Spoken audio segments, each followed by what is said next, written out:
There's no such thing as a quarter way of the season anymore in the NFL with a 17-game schedule, but the Seahawks are almost to 25%. So we're going to dish out our first report card. How have the Seahawks done in their first 4 games? What's been satisfactory and what hasn't been so satisfactory? We're going to be breaking it all down here on our Tuesday edition of Locked On Seahawks.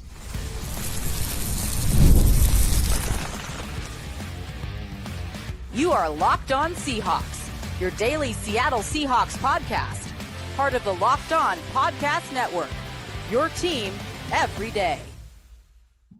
Greetings, 12. This is Corbin Smith, host of the Locked On Seahawks podcast, your daily Seahawks podcast, part of the Locked On Podcast Network, your team every day. Glad to be joined, as always, by my co-host in crime, Rob Rang, and a special thanks to all the 12s who are listening in, whether you're down in Vancouver, Washington, or listening from Missoula, Montana. We greatly appreciate all of you for making Locked On Seahawks your first listen 5 days a week. We greatly appreciate all of our everydayers. The Seahawks officially moving towards week 5, a home matchup coming up with the Tampa Bay Buccaneers. We're going to take a look at what's new for Baker Mayfield's squad, including the return of their all-white creamsicle uniforms, which you get to see on Sunday at Lumen Field. Plus, we've got our first report card of the season. We're going to look at what's satisfactory and where the Seahawks still need to show some improvement as the season continues to progress. This episode is brought your way by our friends over at FanDuel. Right now, new customers can bet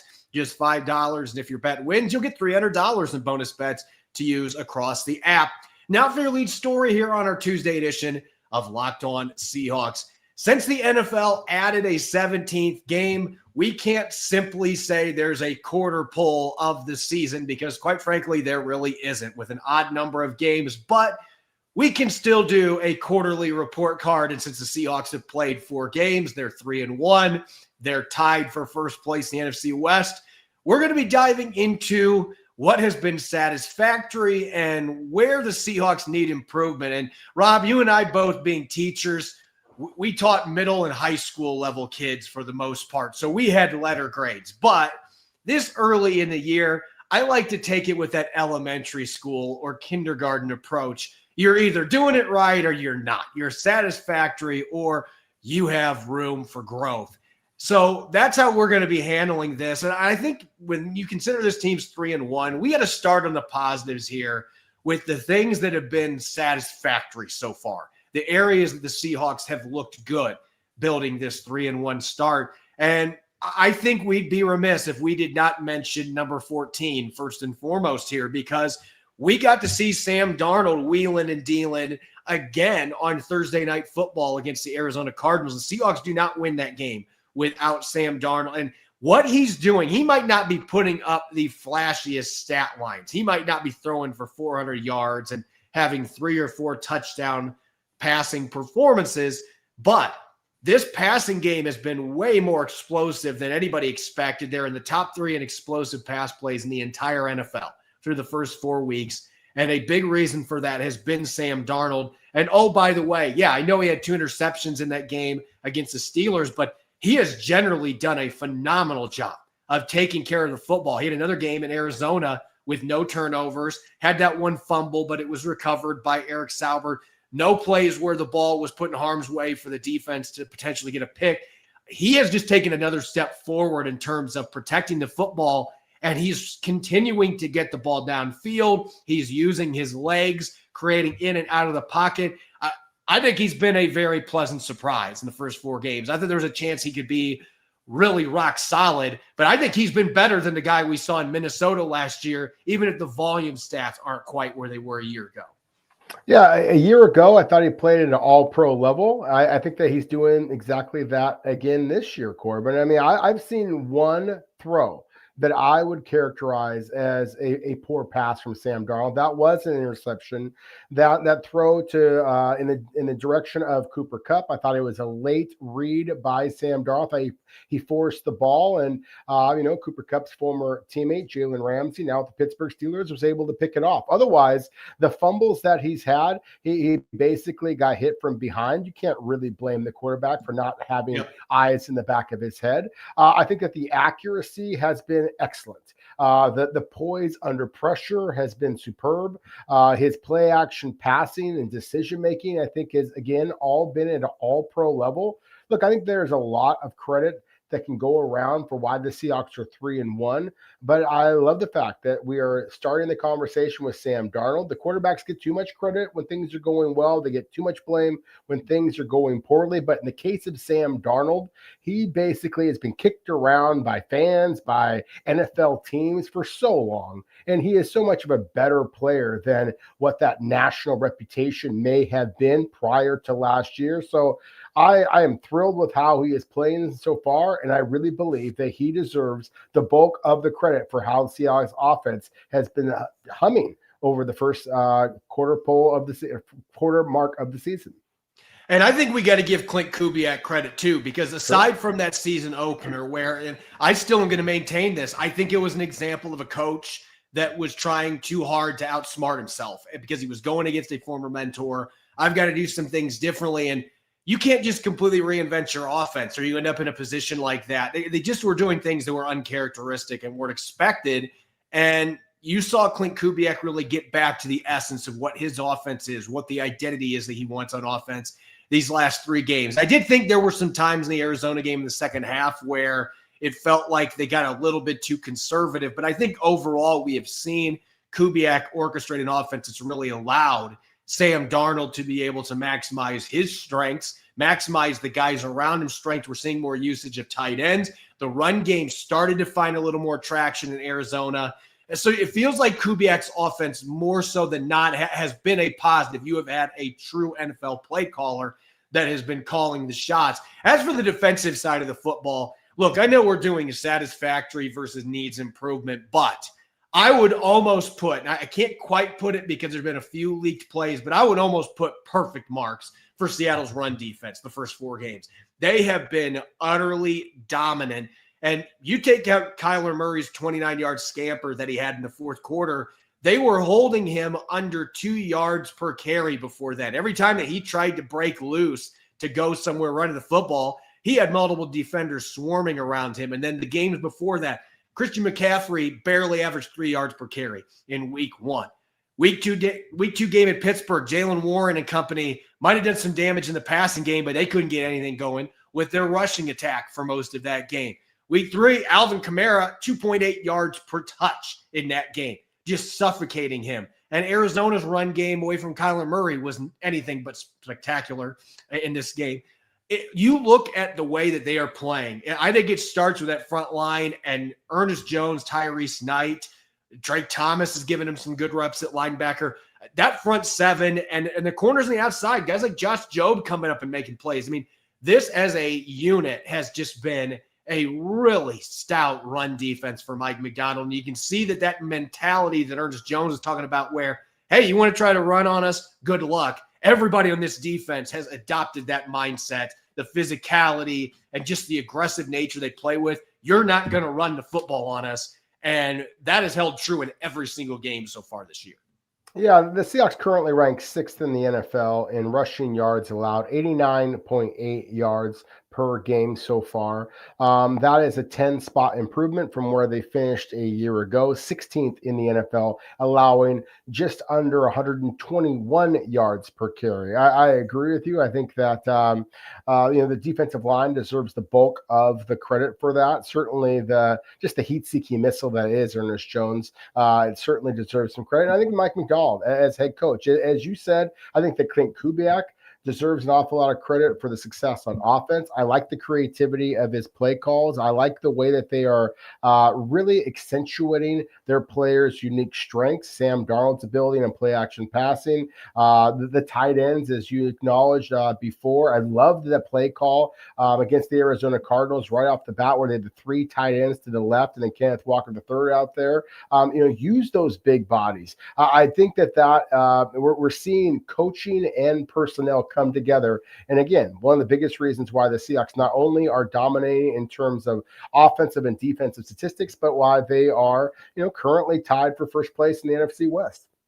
And the last but not least thing for me, just the depth we have seen in the secondary, whether it's been Darion Kendrick, DeAnthony Bell, Ty Okada, Josh Jobe now becoming a bona fide starter, full-time guy.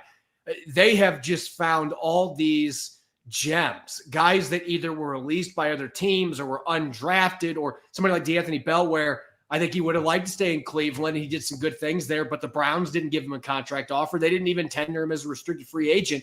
You had all these guys that were kicked to the curb, so to speak, or were unnoticed, and they're not only on Seattle's roster, like they're making big plays every single week. And that is a testament to McDonald. It's a testament to Carl Scott. I think he is doing a phenomenal job. There's a reason Mike McDonald kept him off of Pete Carroll's staff, because the guy knows what he's doing, both at corner and safety. To me, that's another one where you can absolutely put a satisfactory mark. And we're going to see Nicky Manwari back soon, potentially this week against the Buccaneers. Julian Love just came back. They're starting to get healthier. Some of these guys are not going to get their snaps right now, but still, you have seen a extended run here where Seattle has been able to play third, fourth, fifth string guys, and they haven't missed a beat. They've still played great football on the back end. It's as deep of a secondary as you're going to find in the National Football League right now, and that depth has flourished in McDonald's defense to this point. So one of the major strengths for the Seahawks in this first quarter of the 2025 season. When we come back, unfortunately, not everything is roses in the Pacific Northwest. We're going to be looking at where the Seahawks have had their struggles in the first 4 games. Where do they need to show improvement? We'll continue our first report card of the 2025 season coming up next year on our Tuesday edition of Locked On Seahawks. You know the saying, look good, feel good. The problem is that most dress clothes only check one of those boxes. They look sharp but feel stiff, hot, and high maintenance. That's why there's Mizzen & Main. Mizzen & Main makes classic menswear with performance fabric, so it's effortless to look sharp and feel comfortable. They actually invented the performance fabric dress shirt over 10 years ago, and they've perfected it ever since. Their shirts are stretchy, moisture-wicking, wrinkle-resistant, machine washable, no ironing, no dry cleaning. They are the perfect dress shirts for a reporter like me, who a lot of times has to make a lengthy walk to get to the stadium on game day. I love that you can go from the office to dinner or even out on the golf course and still feel comfortable all day. It's the feel of athletic wear, but the look of a professional menswear. Right now, Mizzen & Main is offering our listeners 20% off your first purchase at mizzenandmain.com with the promo code LOCKEDONNFL20. That's Mizzen spelled M-I-Z-Z-E-N and Main, M-A-I-N.com. Promo code LOCKEDONNFL20 for 20% off. And if you'd rather shop in person, you can find Mizzen & Main stores in select states. The NFL season's already entering week 5. FanDuel is making sure you're ready for kickoff with a can't-miss offer. Right now, new customers can bet just $5, and if your bet wins, you'll get $300 in bonus bets to use across the app. I love FanDuel because it fits however you like to bet. Player props such as how many touchdown catches that Torrey Horton is going to have on Sunday against the Buccaneers, building a same-game parlay with multiple prop bets for week 5, or just jumping in live as the action unfolds. It makes every game more exciting, whether you're watching your team or just keeping an eye on your fantasy lineup. It's quick, it's easy, and it's the best way to add a little more energy to your Sundays. So are you ready to play? Download the FanDuel app now by visiting FanDuel.com to get started. That's FanDuel.com to place your first $5 bet.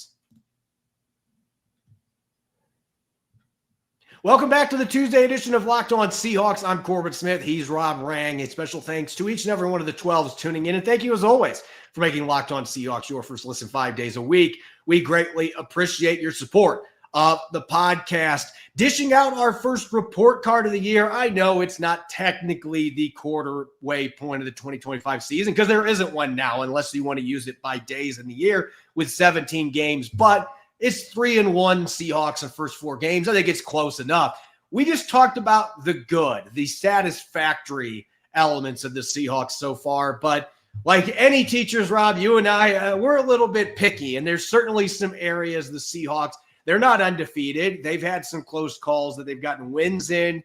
They've given up some late leads. There are a number of reasons why we can mark needs improvement on the report card. And I think you and I are both in agreement. The biggest thing that needs improvement is more of a consistency thing, and it goes to the Seahawks run game. And I'm not just talking the blocking. I'm also saying the running backs that are running the football as well. This has felt like it is a whole operation thing that the Seahawks have got to get figured out and make a more well-oiled machine moving forward. Yeah, no question about it. Now, I think that we have to acknowledge, as the teachers that we are here, Corbin, that, where there has been some growth. Because it has been significant. I mentioned before, the run defense is currently ranked 6th after ranking 16th a year ago. Well, it's a very similar situation here. The Seahawks running offense currently ranks 18th, a jump of 10 spots, where they ranked a year ago 28th, a dismal ranking in the NFL for a team, of course, to finish the season 10-7 and just outside of the playoffs. This year, the Seahawks are averaging 110.8 yards a game on the ground. They are coming off a game against the Arizona Cardinals where they ran for a season high 155 yards. But at the same time, they still got stuffed on 4th and 1 as Zach Charbonnet play. It still feels like when they need to run the football, they struggle at times. So I 100% agree with you. The running game has shown improvement, but at the same time, to get that satisfactory grade, there still is growth to be made. And they are dead last in the league for the number of runs that have been 0 yards or less. So there's still way too many negative plays that are putting them behind the sticks. And you cannot have that in this offense. They've got to find more consistency. That is with the offensive line. I think it's with the running backs as well. Look, I think, and this has been the discussion point with Ken Walker III for pretty much his entire NFL career. I think he is a phenomenal athlete. He's a spark plug. And there are times where his ability to get outside can create real problems for defenses. He's one of the few backs in the NFL in a league full of athletes. He's one of the few backs that has enough burst and acceleration that he can bounce a run and he can get to the outside and get around guys. But you can't live and die doing that, or you're going to have a bunch of negative plays. And we saw 2 or 3 of those on Thursday night that ended up dropping. He should have averaged north of 5 yards per carry, but there were a couple of those times where if he just would have plowed forward, he probably gets back to the line of scrimmage. And instead he lost 5 or 6 yards because he tried to bounce back. Like, they've got to eliminate those plays. That should not be happening. You cannot put all of that in the offensive line either. There does come a point with some of these runs where you're like, hey, the running backs just got to go get the yards that are there. Sometimes you have to stop playing hero ball. And I think Charbonnet, to a lesser extent, he doesn't do that near as much, but there have been a few times where he has done that this season. So again, I think this is a whole operation thing. We're talking about the Seattle Seahawks, their run game. There just needs to be more consistency, getting displacement early on the offensive line, and the run game with the running backs. They've got to do a better job of reading their blocks and not trying to do too much sometimes, which has been an issue even in Thursday night's game against the Arizona Cardinals. And for me, when we're talking offensive line, I also, the jury is still very much out when it comes to pass protection. I know that this offensive line in the first 3 games allowed 3 sacks total on Sam Darnold. And I'm not going to be one of those people. I've seen some argue, well, this is all Sam Darnold. I don't think that that's the case. I think the offensive line has been much better this year. I really do. I think Charles Cross has played at an all-pro level for most of this year. I think Lucas has looked pretty darn good. I think Jalen Sundell, as a first-time starter, has had his moments. Grace Abel's had his moments.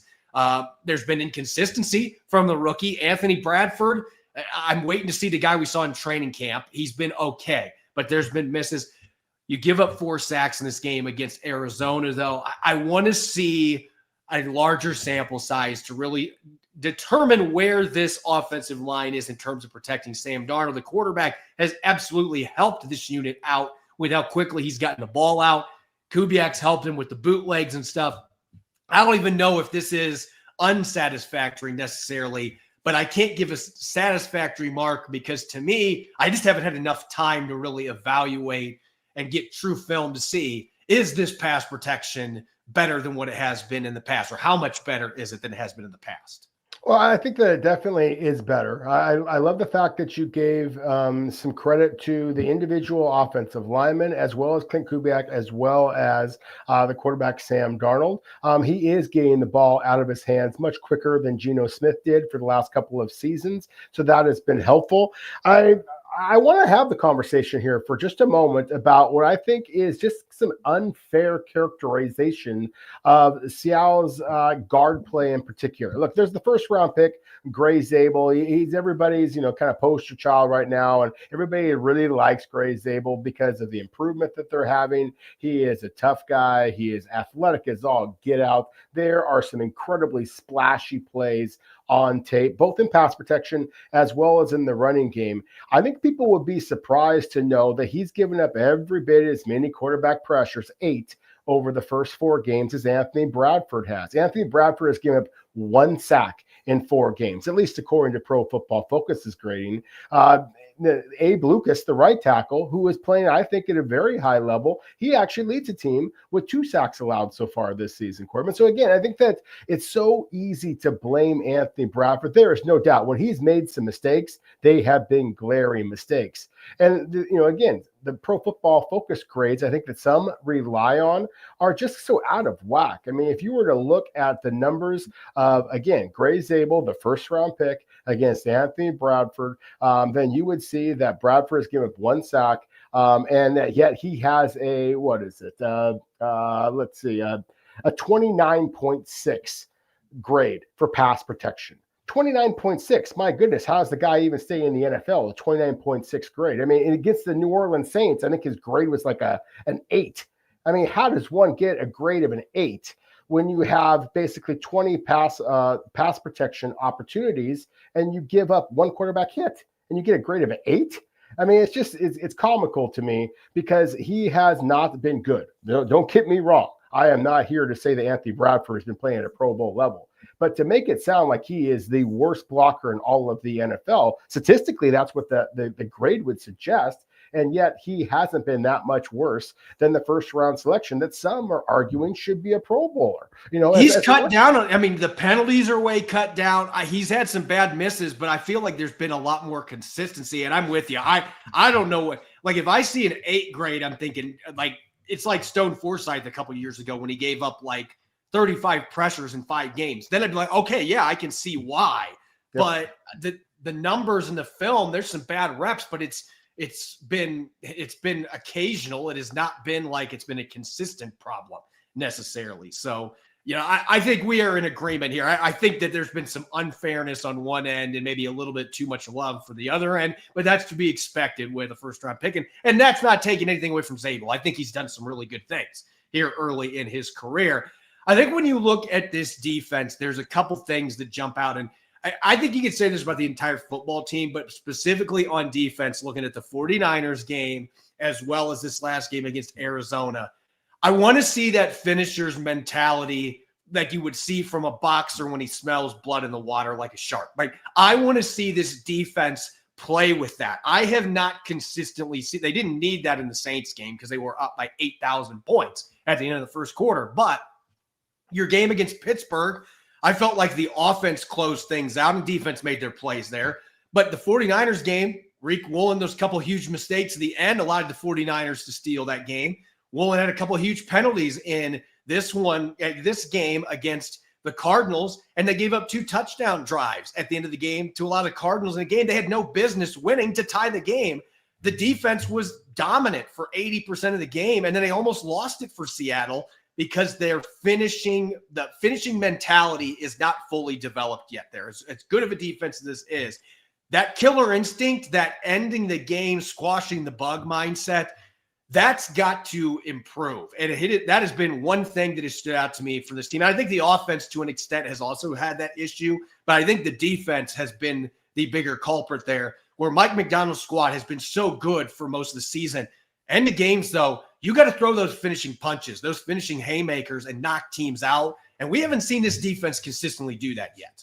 No, as you said, not defense, not on special teams, not on offense. The finishing mentality was, again, one of the things I was most concerned about. I mean, longtime Locked On Seahawks listeners and viewers, and as Corbin often says, thank you so very much for all of you. You might remember how, frankly, pissed off I was when the Seahawks dropped that preseason opener to Pete Carroll and the Las Vegas Raiders. Like, I didn't care that it was against Pete Carroll. I cared that this was your first opportunity for a home game after finishing 1-7 at home a year before. This was your opportunity to kind of seize back, that field as the Seahawks home.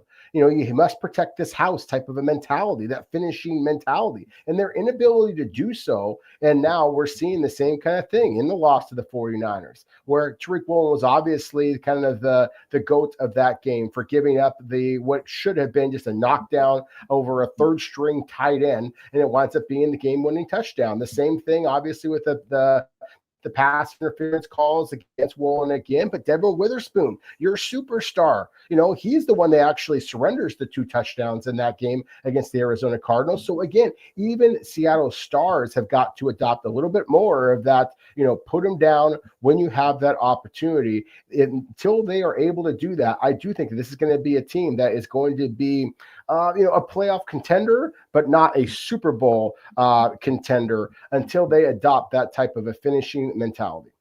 Yeah, they've got to become the hammer. They got to get the hammer down in the nail at the end of games, and they got to put teams away. And that is the one thing that really stood out to me these first 4 games. That, yeah, they're 3-1, but you've got to have that finisher's mentality. And it feels like in all phases that they have not adopted that yet. They're still figuring that out, and I think they will get there. But right now, they're going to have to do some soul searching on that front, even after a win against the Arizona Cardinals. When we come back, it's time to shift our focus to week 5.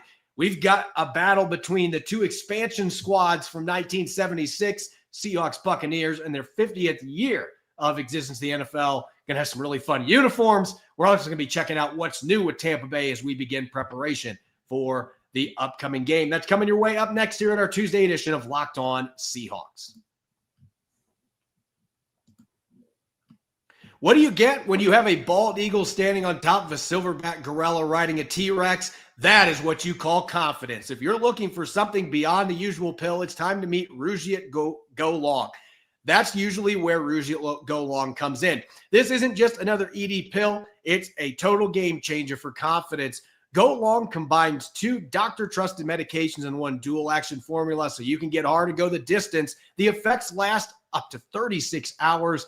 For confidence all day, all night, and even into the next day. The process is simple. Connect with a board-certified doctor 100% online, and if prescribed, your treatment ships discreetly right to your door. If prescribed, your treatment ships directly to your door. Ready to level up your confidence in the bedroom? Head to rugiet.com and use the promo code LOCKEDONNFL for 15% off your first order. That's rugiet.com. Promo code LOCKEDONNFL. Make sure to use our code so they know that we sent you. Welcome back to the Tuesday edition of Locked On Seahawks. I'm your host, Corbin Smith. He's Rob Morang. A special thanks to each and every one of the 12s tuning in. And thank you, as always, for making Locked On Seahawks your first listen 5 days a week. We greatly appreciate it.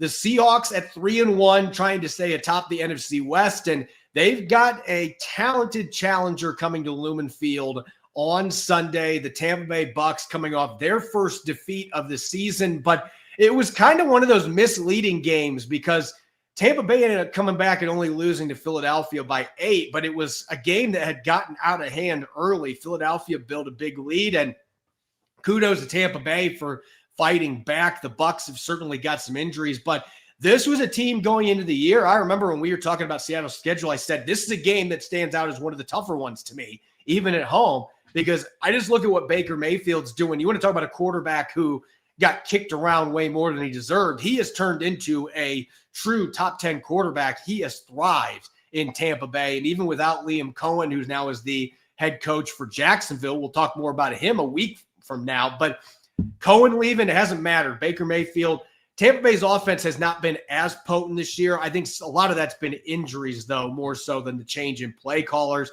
Mike Evans is going to be out this week. Chris Godwin has not played yet. Jalen McMillan, another Washington standout, he is on injured reserve. So Tampa Bay's had injuries galore. They've got a couple offensive linemen that are out for the season as well. And even with that, they are 3-1. And a lot of it has to do with the fact, Rob, that this is a team that didn't have many changes in the offseason, but one of the big ones they had, thank goodness for the injuries they've had at receiver, Emeka Egbuka has turned into a number 1 receiver as a rookie. He is off to a phenomenal start catching passes from Baker Mayfield.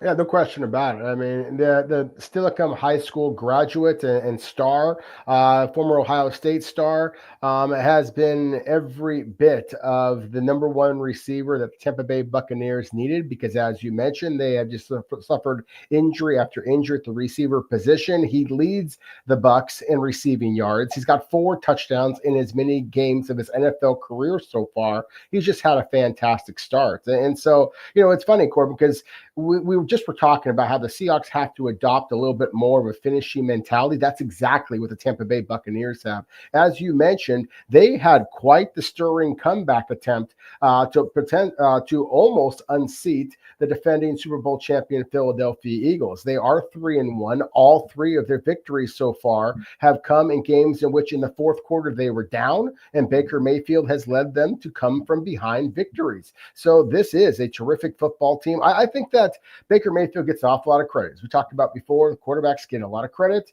They sometimes get an awful lot of blame. I think that 2 men who deserve an awful lot of credit here is the head coach, Todd Bowles, and the general manager, Jason Licht. Very similar to the way that I think that John Schneider and that Mike McDonald are not getting enough attention nationally for how good of a team that this is. I think that those 2 men, again, Jason Licht as GM, Todd Bowles as head coach, don't get enough national attention. Todd Bowles, for example, I mean, this is a guy that took over for his previous head coach, Bruce Arians.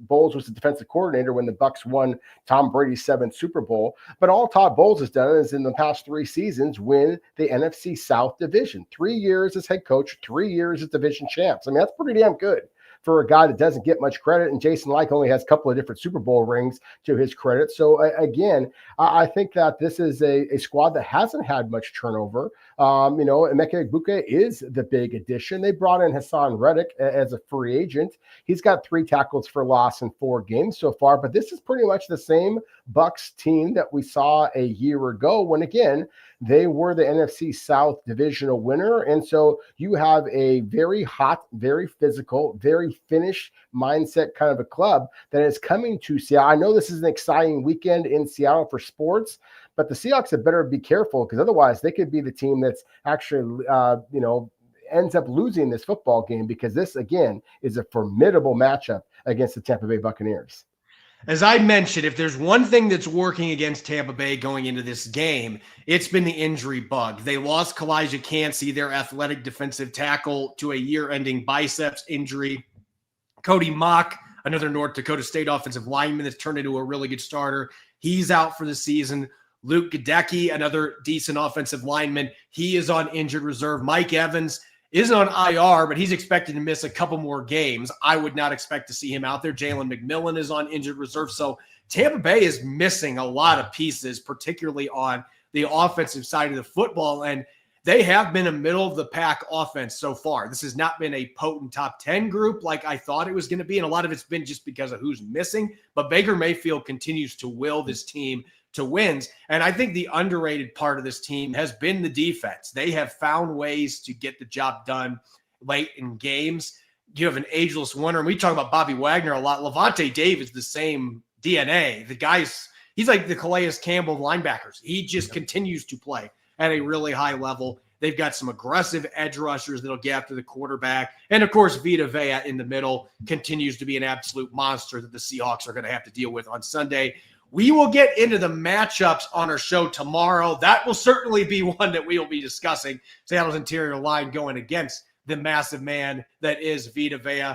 We'll get into that one and much more. But this is a Buccaneers team that has a lot of proven playoff talent on this roster. There's a lot of continuity. They are expecting to be a contender in the NFC, and they're not going to be phased coming to Seattle. It's going to be a really big game for both teams. And like I said earlier, maybe the most exciting part, we get to see the Seahawks Royal Blues going against the all-white creamsicle Buccaneers uniforms, my favorite retro uniforms. So we get to see a really fun uniform game on Sunday at Lumen Field. Maybe that'll be one of our matchups tomorrow too. Who's got the better retro jersey? Anyway, as always, you can follow me on X and Blue Sky at Corbin Smith NFL. You can follow Rob at Rob Rang. Make sure to subscribe to Locked On Seahawks on YouTube and wherever you get your podcast to make sure you don't miss a single episode. When we come back tomorrow, it's all about the matchups. We will dive into every key positional battle to watch. Seahawks versus Bucks coming up in week 5. You won't want to miss it. Enjoy the rest of your Tuesday, and thanks for watching. Go Hawks.